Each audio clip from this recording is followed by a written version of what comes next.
চলে আসলাম রথের মেলার ভিডিও নিয়ে। আজকে অনেক আনন্দ করেছিলাম রথের মেলাতে। আর কি করলাম, কি দেখলাম সব কিছু একটু একটু করে ভিডিও করে নিয়েছি। তো চলুন আপনাদের সাথে শেয়ার করা যাক।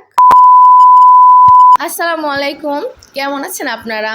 আমি তো আলহামদুলিল্লাহ অনেক ভালো আছি।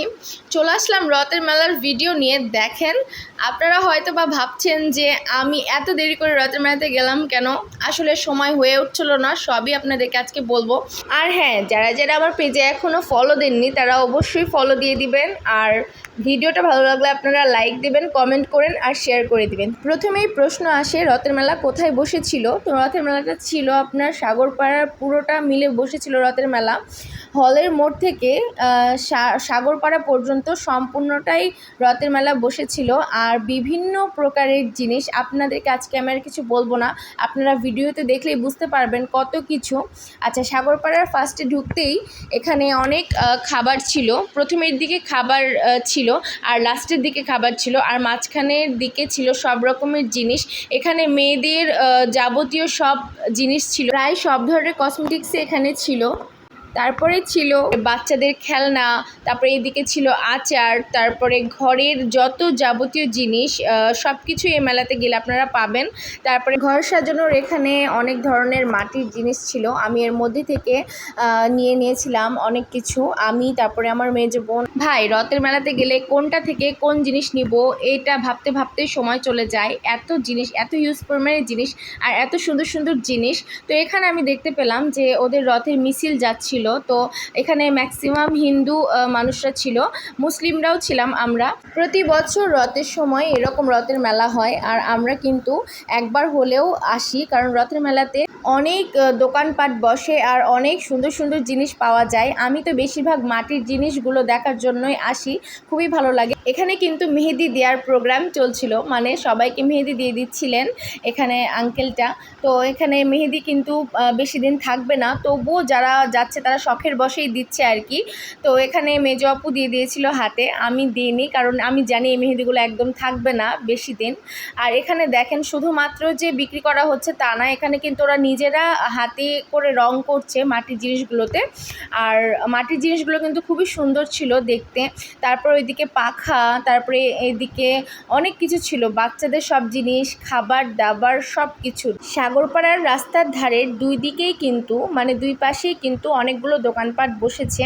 এখানে আমরা আরশকে একটা ঢোল কিনে দিয়েছিলাম, ওর মা ওকে ঢোল কিনে দেয় প্রতিবার রথের মেলাতে, আর ওই এটা বাজিয়ে বাজিয়ে আমাদের মাথা খারাপ করে দেয়।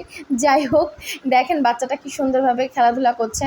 তো এইভাবেই কিন্তু দুই দিকেই একদম দোকানপাট বসেছে, খুব আনন্দ হচ্ছিল, সবার মনে আনন্দ, কে কোনটা থেকে কোনটা কিনবে এরকম অবস্থা। তো এখানে যে দোকানটা দেখতে পাচ্ছেন এখন, এই দোকানটায় কিন্তু আপনারা যা নেবেন তাই 20 টাকা। তো এখানে আমরা অনেক কিছু কিনে নিয়েছিলাম, সংসারের যাবতীয় দরকারি জিনিস এখানে সব কিছুই পাওয়া যাচ্ছিল। তো আমারও কিছু দরকারি জিনিস ছিল, আমার বোনদেরও ছিল, সেগুলোও নেওয়া হলো। এখানে একটু ফুচকাও আমরা সবাই খেয়ে নিচ্ছিলাম।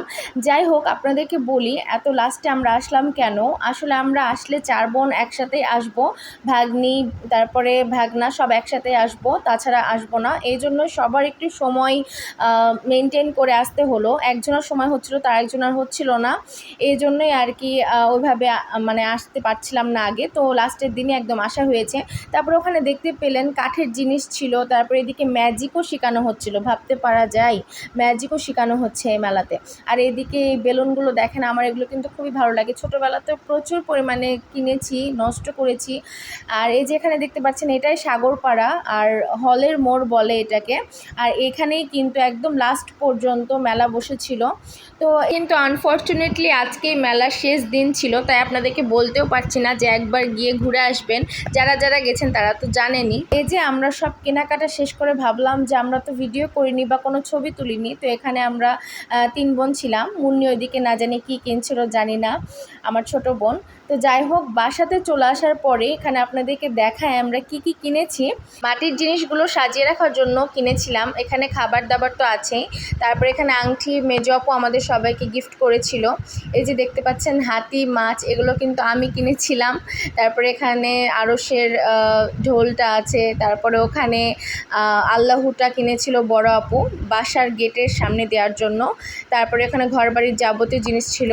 আর এই যে এই বাচ্চাটা শুরু হয়ে গেছে আমাদেরকে অত্যাচার করা, এখন সারাদিন এই ঢোল বাজিয়ে বাজিয়ে অত্যাচার করবে। আর না আর না আর না, হয়েছে হয়েছে, থাক বাবা, ঢোলটা এবার রেখে দাও, ও এখন আরাম করবে তো। হ্যাঁ ঢোলটা কাঁদছে, এত বাজাচ্ছ কেন? ও এখন আরাম করবে, ঢোল কাঁদছে। মানুষকে আমি বলছি যে তুমি আর ঢোল বাজিও না, এখন রেস্ট করবে ঢোলটা। ও এখন বলছে কি ঘুমাবে, দেখেন তো কেমন লাগে তাহলে। আচ্ছা যাই হোক, তো এখানে আমি আংটিটা একটু পরে দেখছিলাম কেমন লাগছে। আর এখানে যে জিনিসগুলো কিনেছিলাম সেগুলো একটু সাজালাম। আমার কেন জানি মাটির জিনিসের প্রতি খুব টান, মাটির জিনিস আমাকে খুব টানে। এর আগেও আমি রথের মেলাতে যখন গিয়েছিলাম তখন মাটির জিনিসগুলোই কিনেছিলাম, এবারও তার ব্যতিক্রম না। আর আপনারা যারা আমাকে জানেন বা চিনেন বা আমার ভিডিও দেখেন তারা হয়তো বা জানেন যে আমি ঘরবাড়ি সাজানোর প্রতি কতটা ইন্টারেস্ট। যখনই মেলা বা কোনো ঘরবাড়ি সাজানোরই জিনিস কিনি, আর বেশিরভাগ এই মাটির জিনিসগুলো। এই মাছটার কাহিনী আপনাদেরকে বলি। এই মাছটা কিন্তু আমি এর আগের রথের মেলাতেও কিনেছিলাম, কিন্তু এটা ভেঙে গিয়েছিল। তো ভাবছিলাম এবার রথের মেলাতে গিয়ে যদি এই মাছটা পাই তাহলে কিনবো, তো পেয়ে গেছি। তারপর এখানে মাটির ছিল এটা তরমুজ, তারপরে ওইদিকে ছিল ফুলকপি। আমার কিন্তু এই ধরনের মাটির জিনিস এর আগেও মেলাতে কিনেছিলাম, নগর ভবনের মেলাতে।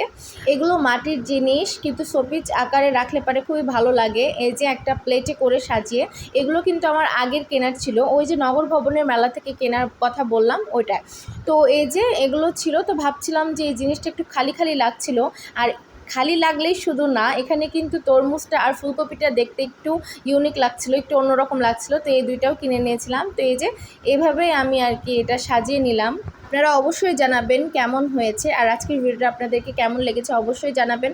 ভালো লাগলে লাইক কমেন্টস আর শেয়ার করে দিবেন। আজকের মতো এখানে আর কথা না বাড়িয়ে বিদায় নিচ্ছি। আবারও নতুন কোনো ভিডিওতে আপনাদের সাথে দেখা হয়ে যাবে, ততক্ষণ পর্যন্ত আল্লাহ হাফেজ।